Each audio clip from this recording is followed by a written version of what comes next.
CPM ആണ്, മുഖ്യമന്ത്രിയുടെ ഓഫീസുമാണ്. CPM പറയുന്നു മുഖ്യമന്ത്രിയുടെ ഓഫീസ് പ്രൊട്ടക്ട് ചെയ്യുന്നു. ഈ 2024 നടന്ന ഈ സംഭവം മുഖ്യമന്ത്രിയും മുഖ്യമന്ത്രിയുടെ ഓഫീസും അറിഞ്ഞില്ല എന്ന് പറഞ്ഞാൽ എന്തിനാണ് അദ്ദേഹം ഈ സ്ഥാനത്തിരിക്കുന്നത്? എന്തിനാണ്? അവര് പരാതി കൊടുത്തിട്ടും ഈ പോലീസ് സ്റ്റേഷനിൽ നടന്ന ഈ ക്രൂരമായ അതിക്രമത്തെക്കുറിച്ച് ആഭ്യന്തര വകുപ്പിന്റെ ചുമതലയിൽ ഇരിക്കുന്ന മുഖ്യമന്ത്രി അറിഞ്ഞില്ല എന്ന് പറഞ്ഞാൽ ഒറ്റ ചോദ്യമുള്ളൂ, എന്തിനാണ് അവിടെ ഇരിക്കുന്നത്? എന്തിനാണ് അവിടെ ഇരിക്കുന്നത്? അതാണ് ചോദ്യം. പാട്ടാണ് ഇപ്പോൾ പ്രധാനപ്പെട്ട പ്രശ്നമായി മാറിയത്. പാട്ടിൽ കേസെടുക്കാൻ പറഞ്ഞു, കേസെടുത്തു, പാട്ട് പിൻവലിപ്പിക്കാനുള്ള നടപടികൾ. ഞാൻ ഇലക്ഷൻ കഴിഞ്ഞപ്പോൾ നിങ്ങളോട് പറഞ്ഞല്ലോ, ഇലക്ഷന് മുമ്പും പറഞ്ഞിട്ടുണ്ട്, ഇത് ഇടതുപക്ഷ ഗവൺമെന്റ് അല്ല, ഇത് തീവ്ര വലതുപക്ഷ ഗവൺമെന്റാണ്. ഫാസിസ്റ്റ് ഗവൺമെന്റുകൾ ലോകത്ത് എല്ലായിടത്തും ചെയ്യുന്നത് പോലെ മോഡി ഗവൺമെന്റ് ചെയ്യുന്നത് പോലെയാണ്. ഒരു എതിർപ്പിനെയും അസഹിഷ്ണുതയോടുകൂടിയാണ് എല്ലാ എതിർപ്പുകളെയും നേരിടുന്നത്. ഒരു പാട്ട് പോലും സഹിക്കാൻ പറ്റുന്ന മനസ്സ് ഇവർക്കില്ല. ഒരു പാട്ട് പോലും കേട്ടാൽ ഇവർ അസ്വസ്ഥരാകും, ഇവർക്ക് അസഹിഷ്ണുത ഉണ്ടാവും.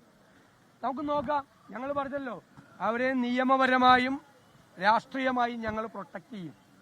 ഇത് കേരളമാണ്. ഇത് ഇന്ത്യൻ ഭരണഘടനയുടെ 191A വകുപ്പ് 191(1)A വകുപ്പ് ലംഘിക്കുന്ന നടപടിയാണ്. 19(1)A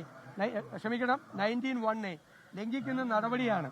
ആർട്ടിക്കിൾ മൗലിക അവകാശം ഫണ്ടമെന്റൽ റൈറ്റ് 19(1)A ലംഘിക്കുന്ന നടപടിയാണ്. Freedom of speech and expression ആണ് കൃത്യമായി നൽകിയിരിക്കുന്നത്. കൃത്യമായ ലംഘനമാണ്, ഭരണഘടനാ ലംഘനമാണ് ഗവൺമെന്റ് നടത്തിയിരിക്കുന്നത്. ഭരണഘടനാ ലംഘനം നടത്തിയിരിക്കുകയാണ് ഗവൺമെന്റ്. ഇത് പേടിപ്പിക്കുകയാണ്. ഇനി ആരും ഗവൺമെന്റിനെ വിമർശിക്കാതിരിക്കുക. ഗവൺമെന്റിനെ വിമർശിച്ചാൽ ഇതായിരിക്കുമെന്ന് ഫാസിസ്റ്റുകൾ പറയുന്നത് പോലെ, തീവ്ര വലതുപക്ഷ സർക്കാരുകൾ പറയുന്നത് പോലെയാണ് പിണറായി സർക്കാർ പറയുന്നത്. എങ്ങനെ? ആർക്കാണ്? അയ്യപ്പനെ അപ്പോ M സ്വരാജ് അയ്യപ്പന്റെ വിവാഹം മാളികപ്പുറത്ത് അമ്മയായിട്ട് കഴിഞ്ഞു എന്ന് പറഞ്ഞപ്പോ ഈ രാജു എബ്രഹാമിന് വ്രണപ്പെട്ടില്ലേ? പിണറായി വിജയനും M സ്വരാജും എല്ലാം സ്ത്രീ പ്രവേശന കാലത്ത് നടത്തിയ പ്രസ്താവനകളൊന്നും ആർക്കും വ്രണപ്പെട്ടില്ല അല്ലേ? ഇതേ പാരഡി ഗാനം K കരുണാകരനെതിരെ ഉണ്ടാക്കിയിട്ടുണ്ട്, അദ്ദേഹമുള്ള കാലത്ത് CPM ഉണ്ടാക്കിയിട്ടുണ്ട്. അപ്പോൾ അതും ഞങ്ങളാരും പരാതി പറഞ്ഞിട്ടില്ലല്ലോ, അന്ന് പരാതി പറഞ്ഞിട്ടില്ല. ഇപ്പോൾ ഇവരിപ്പോഴും ഉണ്ടാക്കുന്നുണ്ട്. ഇതൊക്കെ അസഹിഷ്ണുതയുടെ പര്യായങ്ങളാണ്. അധികാരത്തിന്റെ അഹങ്കാരം ബാധിച്ചു ആരും എതിർക്കാൻ പാടില്ല, ആരും സംസാരിക്കാൻ പാടില്ല, ആരും പ്രചരണം നടത്താൻ പാടില്ല. ഇലക്ഷൻ തോറ്റപ്പോൾ ഒന്നും കൂടി ഹാലിളകി. അതാണ് ഈ കാണുന്നത്. അതിന്റെ മുമ്പിലൊന്നും പേടിച്ചോടുന്ന ആളുകളല്ല. കേരളം മുഴുവൻ ഇത് പാടാൻ പോവാ, പാടിക്കൊണ്ടിരിക്കുകയാണ്. ഇപ്പൊ കേരളം മുഴുവൻ പാടിക്കൊണ്ടിരിക്കുക. ഞാൻ ആദ്യമേ പഠിച്ചതാണ്. അത് വരട്ടെ, അത് ഇല്ലെങ്കിൽ നമുക്ക് കാണാൻ. പേടിപ്പിക്കൊന്നും വേണ്ട, കേസെടുത്ത് പേടിപ്പിക്കൊന്നും വേണ്ട. ഞങ്ങൾ നിയമപരമായി നേരിട്ടോളാം, രാഷ്ട്രീയമായി നേരിട്ടോളാം. ഒരു കാര്യം, ഇപ്പൊ മാർക്സിസ്റ്റുകാർ വരെ പാടിക്കൊണ്ട് നടക്കണം.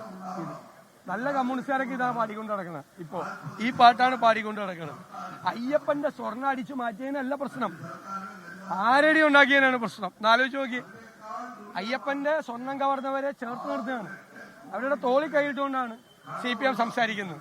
മനസ്സിലാക്കിയ ഒരു കാര്യം കൂടെ, ബ്രൂവറി വിഷയത്തിൽ പ്രതിപക്ഷം പറഞ്ഞ കാര്യങ്ങൾ ഏതാണ്ട് ശരിവെക്കപ്പെടുകയാണ്. കോടതി ആ അനുമതി റദ്ദാക്കിയിരിക്കുന്നു.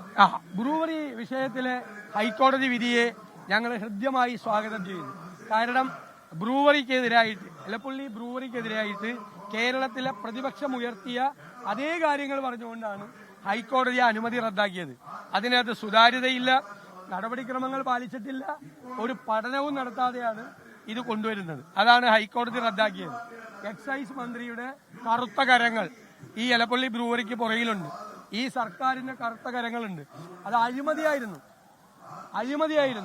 ഡൽഹി മദ്യനയ കേസിൽ ബ്ലാക്ക് ലിസ്റ്റ് ചെയ്യപ്പെട്ട കമ്പനിയാണ് കേരളത്തിൽ കൊണ്ടുവന്നത്.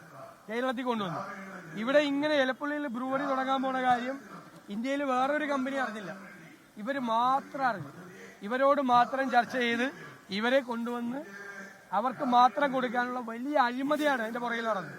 അതാണ് ഇപ്പൊ ഹൈക്കോടതി റദ്ദാക്കിയിരിക്കുന്നത്. അന്വേഷണം നടത്തണം, നമ്മൾ പല പ്രാവശ്യം ആവശ്യപ്പെട്ട. ലോകത്തെവിടെയായാലും ഏത് സമയത്തും 24 വാർത്തകളും ഓഗ്മെന്റഡ് റിയാലിറ്റി പാക്കേജുകളും എക്സ്പ്ലെയിനറുകളും വിശദമായി കാണാൻ ഞങ്ങളുടെ യൂട്യൂബ് ചാനൽ നിങ്ങൾക്ക് സബ്സ്ക്രൈബ് ചെയ്യാം.